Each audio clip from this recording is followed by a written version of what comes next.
gentlemen, we continue on our quest doing deep dives for about the top 30 best teams in college football this upcoming season. Tonight, or today, because we're not going live at 6, but today we go to the Sooner State. We go to Oklahoma. I'm going to do what I always do. I'm going to kick it off to you first. When you look at the Oklahoma Sooners, who are now joining the SEC year one, what are your thoughts about the Sooners? So I am a big Brent Venables fan, very big advocate for what I think he is capable of doing for the long-term success of this Oklahoma program. I really think that they're going to be good, and he's going to be the man to get them to a consistent clip of 9, 10, maybe even some 11-win seasons. I really do. But I think that if we look at the way that everything is playing out for this 2024 season, it's going to be an uphill battle. I think that's the best way to put it. This isn't a team that I'm going to sit here and scream and shout and go, they stink like I do with some other teams. I think that there is a path for them to have a good year, but it is going to be very difficult. There's going to be a lot of adversity. There's going to be a lot of tough matchups. I think that the way that they approach the transfer portal and some of the names that they brought in, especially the way that their defense looks, makes me feel good about how they're going to play against the tough games on their schedule. Deion Burks is a player who I've been a huge advocate for. I spotted him early at Purdue in the season last year, and I have been banging the table for him as a draft prospect. I think he and Jackson Arnold are going to be in such a nice rhythm. Plus, the rest of that receiving room was getting better as the season went on. I think that they're going to be better offensively, potentially, than they were last year. Defensively, there's just dudes all over the place. We talked about Danny Stutzman. We talked about Billy Bowman at times this year. Yeah, and Billy Bowman. And we got pushback about Billy Bowman not being our top 5 DBs, which I don't it's tough. That was tough, but I agree with you. I think one name to throw out there to pay attention to, Adebawore, who is going to be a redshirt freshman this year, was a highly recruited kid, very impactful player potentially. Here's where I get some pause, Blake. Their offensive line is such an enormous question mark. And this isn't a situation where, well, you're losing a guy. How's it going to look? This isn't like Notre Dame where Joe Alt's gone and you're thinking, how's Charles Jagasaw going to do? No, they lost Tyler Guyton and Walter Rouse, both their tackles. They lost multiple guys to the point where most of their offensive line are new players, transfers, guys that came in. And not many of them were really big name, highly sought after transfers. I know from some people that I've spoke to indirectly about the Oklahoma offensive line situation, they were trying as hard as they could to try and get some offensive linemen, and they struggled. I think if you look in the mirror as an Oklahoma fan, you can sit here and admit that their offensive line is not in a good situation to compared to where it was last year. Like, this is a huge step backward from what they had last season, potentially. So I'm going to stay on the thought with what you just said very quickly about their offensive line, because I did a deep dive on them on our SEC part, which we'll start picking up now that June is here. I just think we started too early. But, look, that's where I agree with you the most. Joe, Hatchett, Hickman, Nawawu, okay? 3 guys that they got from the portal, left guard, center, right guard, okay, that they're going to have to replace. Now, Jake Taylor and Jacob Sexton return at the bookends at tackle. But, Joe, look at how many dudes they went and got in the portal for that offensive line. So let me just stop right there. Before you say that me or Joe or whoever is talking about the offensive line being bad or is talking about the offensive line issues, Brent Venables is the one saying that by his actions, right? And so I've had this conversation with Oklahoma fans before.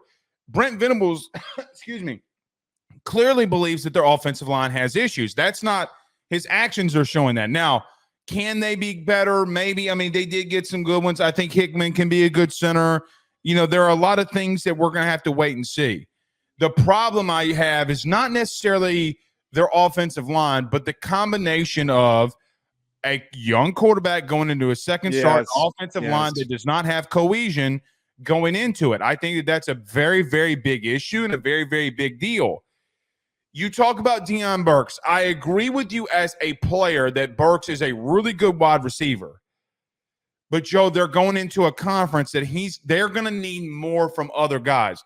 I like Farouk. their wide receiver. I liked him last year. I know that we spoke about him enough. I don't think that he got enough touches. And I like Sawchuk, the running back. Sawchuk, yep. Sawchuk, who had 9 touchdowns, 120 carries. I thought was really effective too. The issue I have is, Joe, when they needed something, they went to Stoops. Okay, and now that Stoops is not here anymore, can Burks take that step for them? And I say this not saying that Burks is not a good player at all. Don't get what I'm about to say twisted. But I just said, can he be? You don't know if he can or will be because there's so many different things offensively. Joe, you're having to fix an offensive line that's got to get cohesion. You got a young quarterback that's going to have to work through things. You got a new leading receiver. That's a lot of things that you got to work on going into a new conference. Now, I say all that offensively to say I don't think that they're going to be bad at all. Like, no. That's the key thing that needs to be pointed out here before we get yelled at by Oklahoma fans. No doubt. I think that they're going to be good, but I think that when you look at them offensively, and I look at, okay, they're going to get in tight ends, like the kid Bauer Sharp from Southeastern, I think it's going to be a playmaker. Like I've seen Bauer Sharp. Okay, yeah, like that kid's good. He's a good athlete. Very good athlete. Okay, like they've got some really good pieces. The question is, Joe, in this league, all right, like so Tennessee comes to town this year. God forbid that game gets into a shootout. I don't know if you have enough to get in a punch-free punch with them. Now, let me flip to the other side of the ball before they go, ooh, what about our defense? Okay. We talked about Danny Stutzman. I had him as my number 2 linebacker, not necessarily off of traits, but just look at him. Okay, the dude is just a playmaking machine. Joe, the issue I have is, though, where are they getting the sack production from? Well, this is why I brought up Adebawore. He's currently listed as the second defensive end in the 2 deep, but he was a very highly recruited kid. His brother was an athletic freak at Northwestern. Okay, I think he's something to pay attention to. Right, like projecting. Okay, guessing and projecting are 2 different things. Projecting. So let me get to my other point. Even if that kid comes and has double-digit sacks, Joe, they're returning from their starters 4 sacks on their defensive line. Well, here's where I would push back slightly, is that I think that what Venables did when he was at Clemson, he never had like a twitched-up crazy edge rusher. He had really good linebackers that were smart, and then he had really good. Says hello. Cleveland Farrell stunk. Cleveland Farrell was overrated, but he stunk in the NFL. In college, he literally had 3 years of double-digit sacks. That's very unfair. What I was trying to finish saying here is that Dexter a lot of the talent. Your science says hello too. No. I'm saying a lot of the talent was in the interior. So like Dexter Lawrence, like Chris Wilkins, those guys. You got Demonic Williams in the portal as well, right? That's why I'm not super worried about the sack production, because it's always been a collective unit playing together as a whole. And I will go as far as to say I think this is one of the better front sevens in the SEC. Like I don't think that's not an insane take to have here. It's not one of the best on their defensive line. Yeah, what you're saying? Linebackers, defensive line collectively. I wouldn't say it's like top 3, but I would say it's in it's a big conference now. I would say it's top 5. I like when because I thought Georgia, Texas, Ole Miss. Okay, so I'm like, are they better than those 3? That was the question I was going to have. Going back to it all, here's where defensively, I'm with you. I don't think they're going to have issues. I do worry about sack production, like where are they going to get that from? However, here's the problem I have again, just so we're clear. You got Hatchett from Washington. Okay, you go and get Spencer Brown from Michigan State. You go get Weewoo from start. Well, I mean, you still went and got him. I mean, Joe, at worst, he's in your 2 deep. At worst, Spencer Brown's in your 2 deep. Yeah. And God forbid Jake Taylor goes down, right? Like, God forbid. Yeah. Okay? You go and get Weewoo from North Texas. You go and get Casey Thompson to back up Jackson Arnold. So I just don't know about them enough offensively. Now, the conversation that Oklahoma fans got mad at me about was, let's talk about Jackson Arnold for a minute, okay? Yeah. Joe, why is it that I feel like that I'm always on an island when I say that we have to be patient with young quarterbacks? Why? Like, I legitimately feel of all the national guys, I was talking to Pate about this a while back too. I was like, dude, why do I always feel like I'm on the island to say, like, hey, man, if Jackson Arnold struggles, like, I don't, or has games that he struggles, that's not, like, brother, we had Bryce Young going under 50% in a meaningful SEC game a year after he won a Heisman Trophy. Like, I don't understand this logic of that he's going to just come in here and be better than Dylan Gabriel and we're going to be fine. We're going to go 9-3. He's going to, you got arguably outside of Florida, you had the second toughest schedule in the SEC. And you're not, it's not like last year when you go into games in the Big 12. Joe, their schedule is brutal. Yeah. Brutal. So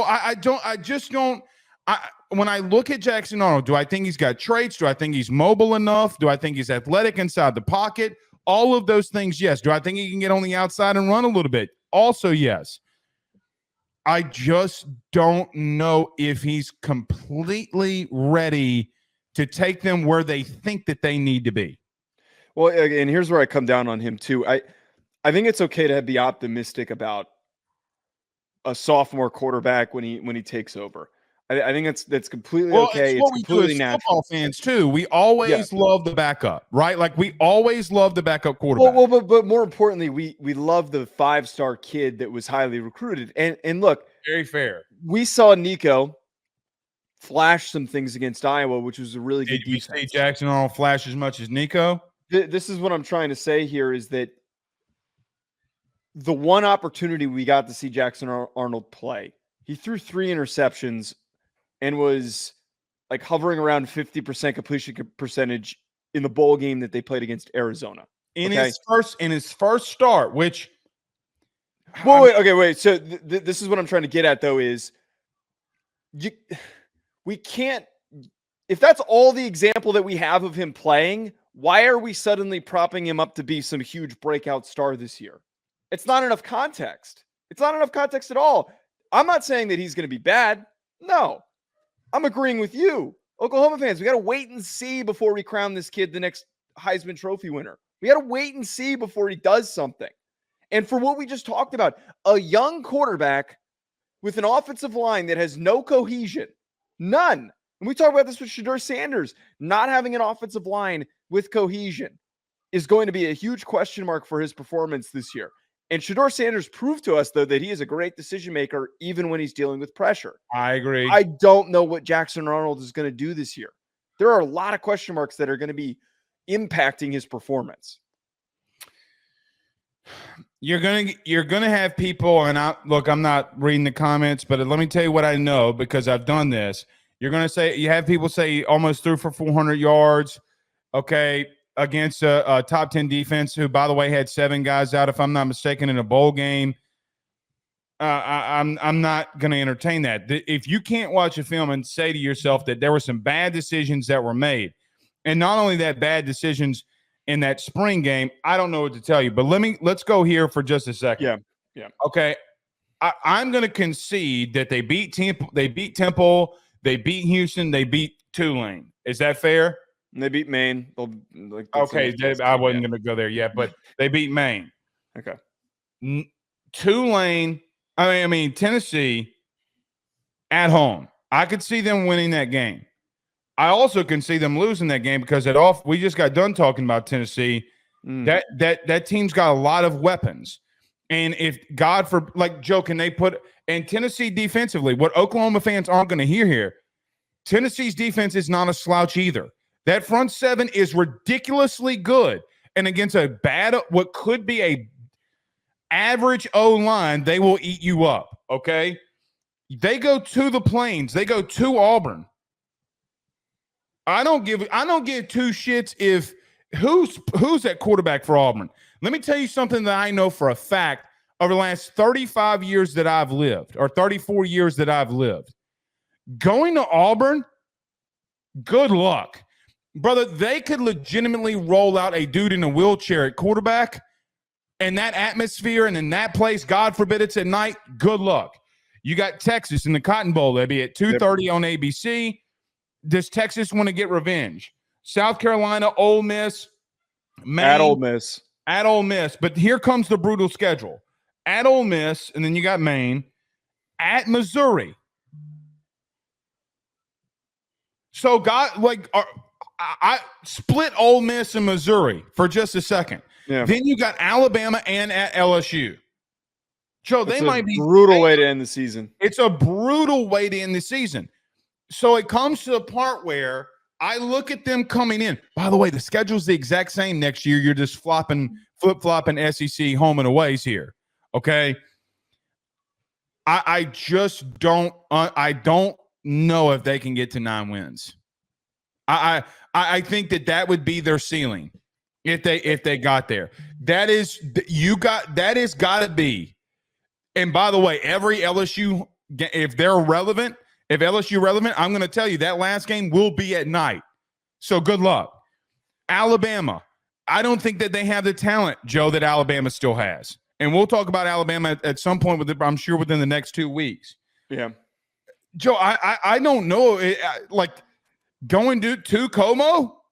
Are we 100% sure when they're going through this stretch that they can win, that they could go 2-2 in that stretch? I'm in agreement with you here. That was the projection that I had if I was to determine a ceiling.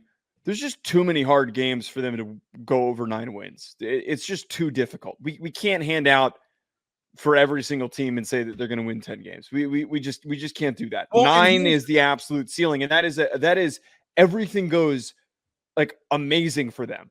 Like the offensive line gels and looks great. I'm sorry. Go ahead. What were you going to say? Well, Oklahoma fans will say that they own Missouri. Yeah, you own Missouri a decade ago.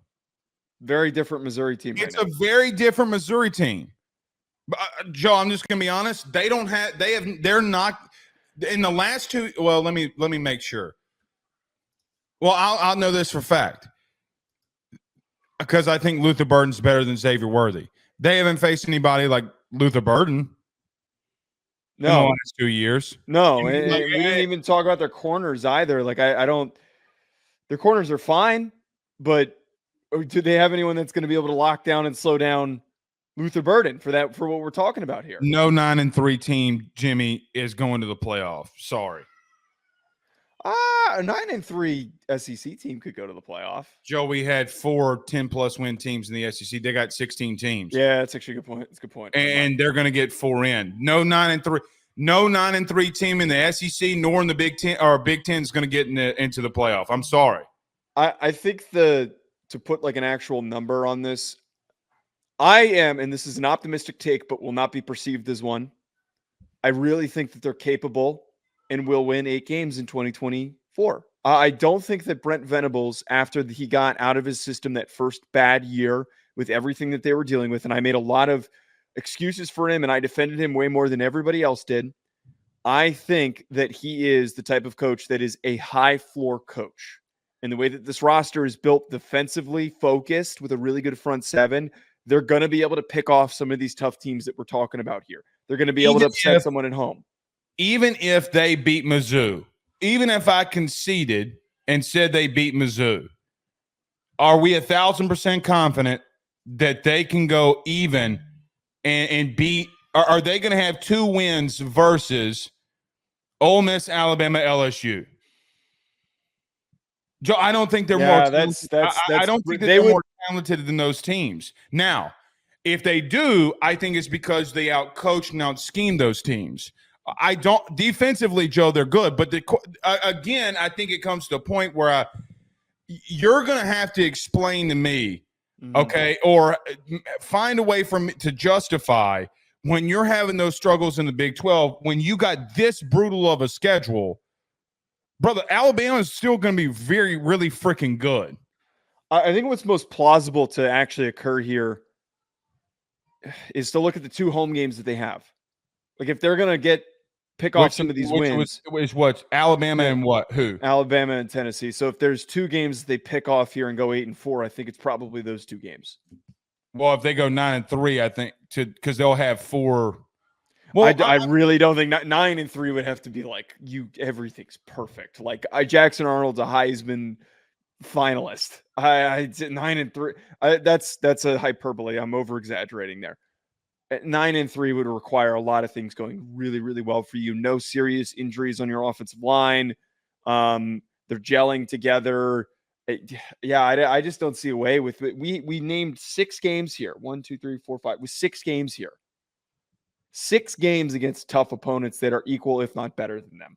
Are you 100% sure that they can beat Auburn on the road in their first true SEC road environment? That's not right. That's a great point. Is that the other easy games that they have? There's no Vanderbilt on here. They don't have Mississippi State. They got handed teams that just talent-wise are in at least the middle of the SEC or better. I mean, Joe, we saw 2 what should have been playoff teams last year. Okay, and I've been preaching this about Auburn for 7 years since I started all this. Joe, I don't care about anybody going into Auburn. Like I will always say that I don't care that Peyton Thorne's there. Now they had bad years under Gene Chizik. That's neither here nor there. The truth is, like they got a lot of battles, and I don't know. See, this is what Oklahoma fans hear when we say this, because I know what you're hearing. Oh, you just think the SEC this, SEC that. No, I've lived it. Okay, like people have lived this. Joe, even going to you talking about Tennessee. I mean, like, look, you got Texas in a neutral site. That's always a neutral site, but legitimately, these away games are not easy. Going to Ole Miss at night's not easy. No, not with that team. Okay, not with that. The best Ole Miss team that we've seen in the last 20 years. Bill King is a guy who's been covering college football since the 80s. And I thought that he made a great point the other morning on this show. Okay. He was the first college football analyst on XM radio. And he said, point to me a better team that Ole Miss has ever had on paper than this one. I don't think they ever have. Even when they had Kim Dichie and Laquan Treadwell. Oh, God, yeah, they're better. It's better than that. Because Kim Dichie was not that great, if we're being honest. Well, and he was also the only guy on that defense. They had other guys, but the front to back, there's depth on that Ole Miss defensive line. So, like, that's one that I'm immediately like, loss. At Ole Miss, loss.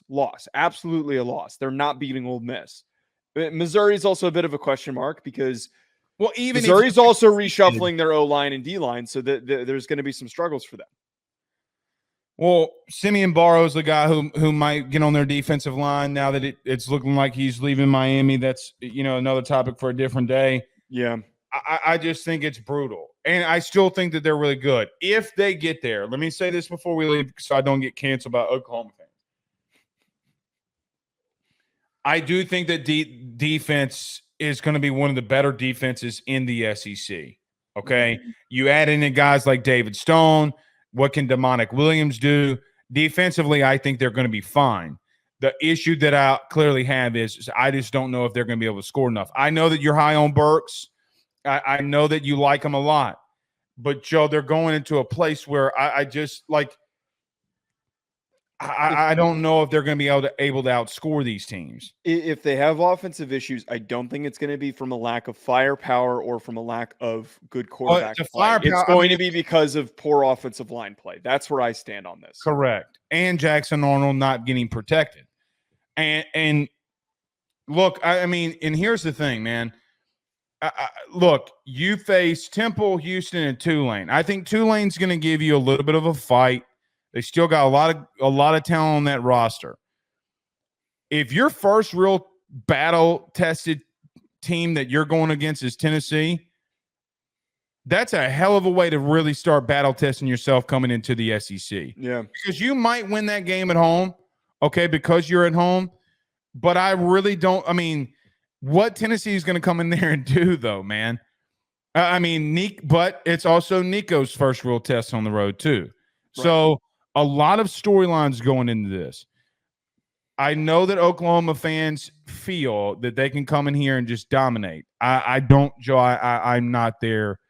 I just can't get there yet. And I will concede if wrong. You know me enough where I will concede if I'm wrong. Anything else on the Oklahoma Sooners?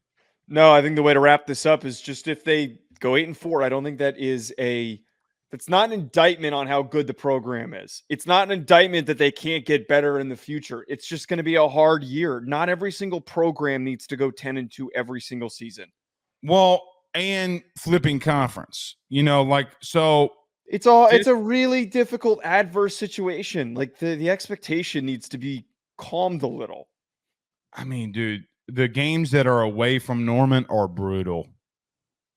If you would have told me what are the toughest places to play? Yes. On the road first year, Auburn would be top 3. Texas and neutral site clearly, but you do that every year. Yeah. Ole Miss when they're rolling, when the Grove is popping, people say, "Oh, it's not that loud." The bullshit, it's not. I've played there. No, the bullshit, it's not. Thank God you got Alabama at home, and then you end the season in Death Valley. Good luck. It's gonna be a tough stretch. It's gonna be a tough stretch. All right. BetOnline remains your top spot for all of your live betting action and contests. NFL, college football, UFC, NHL are all in full swing. BetOnline is your number one source for wagering news, odds, trends, and predictions with both desktop and mobile access at any time. Head to BetOnline today and use promo code BELIEVE, that's BLEAV, for 50% off your first deposit. That is a 50% welcome bonus. BetOnline, where the game starts.